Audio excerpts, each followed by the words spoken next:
Est-ce que tu fais attention à ta sécurité? Est-ce que tu appliques toutes les règles de vigilance? Je parle bien sûr de crypto, hein. Ce que tu fais en dehors ne me regarde pas, tu peux bien rouler à 230 sur l'autoroute, j'en ai rien à foutre. Alors je déconne quand même, attention. Mais bon, si on parle de crypto, tu dois appliquer un certain nombre de règles. Le compte officiel Twitter de l'application Maillard a publié un tweet pour parler de ça. Du coup, je me suis dit, c'est une bonne occasion d'aborder certains sujets. Au pire, ça fait une dose de rappel, et au mieux, ça prévient les nouveaux, parce qu'il y a sans cesse des nouveaux dans la crypto. Alors, je vais développer dans cette vidéo, je vais te parler de tout ça. Alors, si tu penses que je te donne des beaux conseils, abonne-toi à ma chaîne, hein, tranquille. La petite cloche, like cette vidéo aussi pour que plein de gens peut-être puissent la voir. En plus de me remercier, hein, évidemment, bien sûr, ça m'apporte de la visibilité, mais ça peut être aussi une façon de protéger les nouveaux dans la crypto. Et puis, si je donne des bons conseils, c'est pas seulement sur YouTube, mais aussi sur Twitter, tu peux me suivre là-bas aussi. J'investis dans les cryptos, pour être riche dans le futur, paire de couilles dans le futal, ainsi soit-il, mon bitcoin et mon couteau.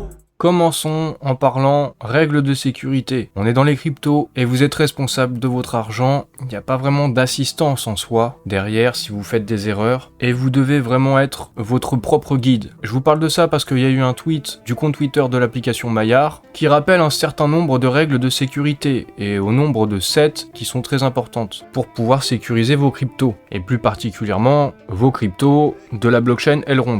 Il rappelle que votre phrase secrète de 24 mots, c'est la clé pour avoir accès à votre portefeuille. Il faut la garder en sécurité et la partager avec personne. Si vous perdez cette clé, vous perdez l'accès à votre portefeuille et donc à toutes vos cryptos. Donc la première règle, c'est que vous devez toujours vous assurer d'avoir quelque part, écrit sur un bout de papier, votre phrase de backup, vos 24 mots, pas l'avoir en ligne, sur Google Drive ou autre, mais bien sur un support physique, écrit sur un papier, et être sûr aussi de pouvoir vous relire. J'espère que vous avez bien noté ça quand vous avez créé votre wallet sur l'application Maillard. La deuxième règle, c'est que personne de chez Elrond ou de chez Maillard viendra vous demander votre phrase secrète. Donc vous faites pas avoir par des scammers, des arnaqueurs qui peuvent vous contacter sur les réseaux sociaux ou par mail pour vous demander votre phrase secrète. Et il y a notamment beaucoup de bots comme ça, par exemple sur Twitter. Dès qu'ils voient qu'il y a des mots-clés qui sont tapés, comme wallet par exemple, ou MetaMask, c'est aussi valable pour d'autres choses hors de l'écosystème Elrond. C'est pour la crypto en général. Il y a des bots qui repèrent des mots comme ça et qui ensuite répondent à vos tweets. Il y a un message d'un bot qui se fait passer pour un support technique, par exemple de Maillard, et qui va vous dire contactez-nous en privé, on va s'occuper de vous, filez-nous votre clé. Et non, surtout pas. Il faut aussi faire attention aux faux giveaways, les faux challenges, et c'est la règle numéro 3. Il faut faire attention quand il y a des giveaways, les formulaires que vous remplissez pour pouvoir y participer, que ce soit pas des informations du style justement donnez-nous votre phrase de 24 mots. C'est pas parce que ça a l'air officiel que ça l'est. Et comme ils disent là dans la règle numéro 3, le seul support vraiment officiel d'Elrond ou de Maillard, c'est celui de l'application Maillard, et quand ils organisent des challenges, des concours, parce que des fois ils le font, jamais ils vous demanderont par exemple d'envoyer d'abord de l'argent pour recevoir des prix. Achetez seulement de l'EGLD depuis des sources sûres, comme sur le wallet Elrond, sur l'application Maillard, sur des plateformes sûres comme Binance, Crypto.com et puis d'autres encore. Ça c'est la règle numéro 4. La règle numéro 5, c'est redondant, mais ne partagez jamais votre phrase secrète à personne, sauf à moi. Non, je déconne. Et ne tapez pas non plus votre phrase secrète sur un site internet, parce que les données peuvent être aspirées, on sait jamais. Du coup, 7ème point, leur seule page officielle, leur seul site internet officiel, c'est elrond.com, maillard.com, maillard.exchange. Il y a aussi le Maillard Launchpad, si on va par là. Assurez-vous toujours que l'adresse de ces sites internet soit bien l'adresse exacte aussi, parce qu'il peut y avoir des sites internet miroirs qui ressemblent vraiment au vrai site officiel, mais c'est des trucs d'arnaque. Dans l'écosystème Elrond, il y a eu des marketplaces pour les NFT qui ont été mis en avant officiellement par Elrond, comme faisant partie de l'écosystème, comme par exemple DeadRare, Trust Market. Il est possible d'acheter et vendre des NFT sur ces sites-là. Il y a pas longtemps, je suis tombé sur une autre marketplace de NFT. Je sais pas précisément ce que ça vaut. Je crois pas avoir vu Elrond en parler officiellement. C'est pas pour ça que c'est un scam. J'ai pas l'impression que c'en soit un. Là, je suis sur leur page, mais j'ai pas fouillé moi-même. Et si vous devez entreprendre des transactions,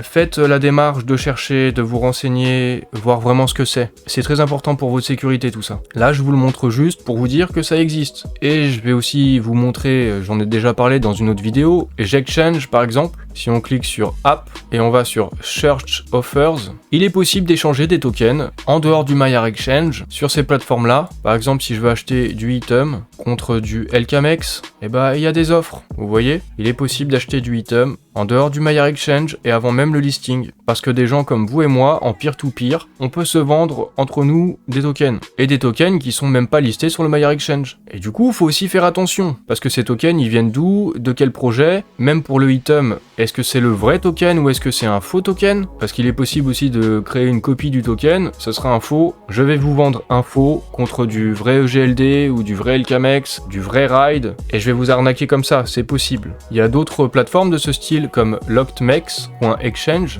ça marche pareil, hein. Il y a du swap, et si je veux du Item, je peux faire des transactions, par exemple, là, avec 1000 LKMX, je peux obtenir 0,1 Item à peu près. Et le taux de change, là, il est de 1 Item pour 8600 LKMX. Donc là, par exemple, encore une fois, c'est à vous de calculer combien ça fait en dollars. Est-ce que c'est bien de procéder ainsi ou pas? J'avais fait le calcul à un moment, et c'était mieux, en fait, de d'abord échanger du EGLD contre du LKMX, et ensuite échanger ce LKMX contre de l'Item, et là en procédant comme ça revenait moins cher. Mais moi je l'ai pas fait parce que j'ai déjà du Item et j'ai pas besoin de faire ça. Il y a aussi une autre plateforme comme ESDT.market, ça fonctionne pareil, Launch App, hop je clique, je peux sélectionner le token que je souhaite obtenir, en ce moment c'est le Item, hein, contre par exemple de l'EGLD, et là il y a un certain nombre d'offres, à des prix différents, vous voyez les prix ici. Là par exemple un Item revient à un petit peu plus d'1 $, là un petit peu moins, là il y en a à 1,55 $, là 1,72 $, là 4,14 $. Ça peut-être déjà nous donner des petites indications sur le prix lors du listing, parce qu'il y a déjà des échanges qui se font. Ou peut-être pas, peut-être qu'ici il y a des gens ils vont l'acheter à 4 $, et lors du listing ça ira qu'à 2 ou 3 $, voire moins. Donc c'est pour ça, faites attention avec votre argent encore une fois, et même quand il n'y a pas de scam, il peut y avoir des risques. En tout cas là pour s'assurer que c'est pas un fake token, on voit le Item, et on voit le code, je sais pas exactement comment on appelle ça, vous pouvez cliquer ici, sur ce site, et vous atterrissez sur Elrond Explorer, c'est l'explorateur de la blockchain Elrond. Et vous devez vérifier le code du token, Item DF6F26, c'est le code officiel, c'est le vrai token, il ne s'agit pas d'un fake. Et on voit le site internet, item.io, voilà, ça c'est le vrai. Donc Elrond Explorer, c'est un endroit où en fait, on peut tout tracer, et on peut regarder tout ce qui se passe sur la blockchain Elrond, parce que c'est la blockchain, tout est transparent, et peut-être que les nouveaux ne sont pas au courant, mais on peut surveiller aussi et voir tout ce que vous faites, sur quel compte vous envoyez, quand, quel token, quelle quantité, quel NFT vous recevez. Récemment, certains m'ont posé quelques questions parce que vous avez reçu des NFT et vous ne saviez pas d'où ça venait. J'ai reçu par exemple ce NFT là, même NFT, d'un site qui s'appelle, d'un projet qui s'appelle ultrararejuice.xyz, je sais pas du tout ce que c'est, mais en fait c'est une sorte de pub, et ils se servent justement du fait que ce soit une blockchain qui est publique, finalement on peut avoir plein d'adresses, c'est comme une boîte aux lettres, et on peut vous envoyer un NFT qui est en fait une pub, qui n'a pas de valeur en soi, mais ça peut être un coup de com'. C'est aussi par exemple ce qu'a fait le projet Angry Penguins, en envoyant des tickets à un certain nombre d'adresses pour donner de la visibilité à leur projet. Et récemment, par exemple, j'ai reçu un trident NFT en collaboration entre Angry Penguins et Aquaverse parce que j'ai des Guardians. Donc Angry Penguins et Aquaverse collaborent ensemble. Ce NFT là, il a de la valeur parce que je pourrais sûrement l'associer et le combiner avec mes NFT Guardians si vous vous intéressez au projet Aquaverse. Vous savez peut-être ça. Et en fait, Angry Penguin, je vais en parler un petit peu, parce qu'ils m'ont contacté pour m'expliquer leur projet et peut-être faire une collaboration. Mais je m'excuse, je sais qu'ils regardent peut-être cette vidéo, c'est des Français. J'ai pas du tout eu le temps encore de me pencher vraiment sur leur projet. Alors, j'en parle seulement sommairement. Et comme je vous dis depuis le début de cette vidéo, c'est à vous de faire vos recherches et d'investir votre argent, non pas parce que je vous parle d'un truc, mais parce que vous savez ce que vous faites, vous savez qu'éventuellement il y a peut-être même un risque, mais que vous êtes prêt à prendre ce risque. J'ai quelqu'un en message privé qui m'a dit par exemple, il a participé à un projet NFT, ça avait l'air bien, il a acheté un NFT, depuis l'équipe a un peu disparu, il n'y a plus de nouvelles, et du coup ces NFT ne valent plus rien, donc il faut faire attention et être prudent. Bon, de prime abord, s'il collabore Angry Penguins avec Aquaverse, c'est qu'il y a peut-être quand même une vraie équipe derrière et une légitimité, je pense, mais je me suis pas penché dessus, donc je vous en parle sommairement. Je sais juste qu'en ce moment il y a un mint, il y a une public sale, je vous laisserai vous y intéresser si ça vous intéresse. Faites vos propres recherches. Il y a un autre projet qui m'a contacté et j'ai pas eu le temps vraiment encore aussi pareil de me pencher dessus et c'est des Français. Du coup c'est un peu pour me faire excuser que je parle aussi de ces projets, mais j'en parle rapidement. Je fais pas une vraie vidéo où j'analyse le projet et je suis pas payé pour le faire. Il s'agit de J-Corp, A Battle of Gods. Voici le compte Twitter. C'est dans un style manga, animé. Voici leur site internet. Il y a aussi un white paper, j'ai pas eu le temps de le lire encore. Et ici c'est la plateforme de jeu parce qu'il y a un jeu, Play to Earn, qui est sorti. Il y a aussi des NFT. Mais comme je vous dis depuis le début de cette vidéo, assurez-vous de votre sécurité, sachez ce que vous faites et faites vos propres recherches. Je vous mettrai en description cet article de Coin Tribune qui parle du Do Your Own Research, DYOR. En français, faites vos propres recherches. C'est vraiment très important dans la crypto. Je vous laisserai lire cet article.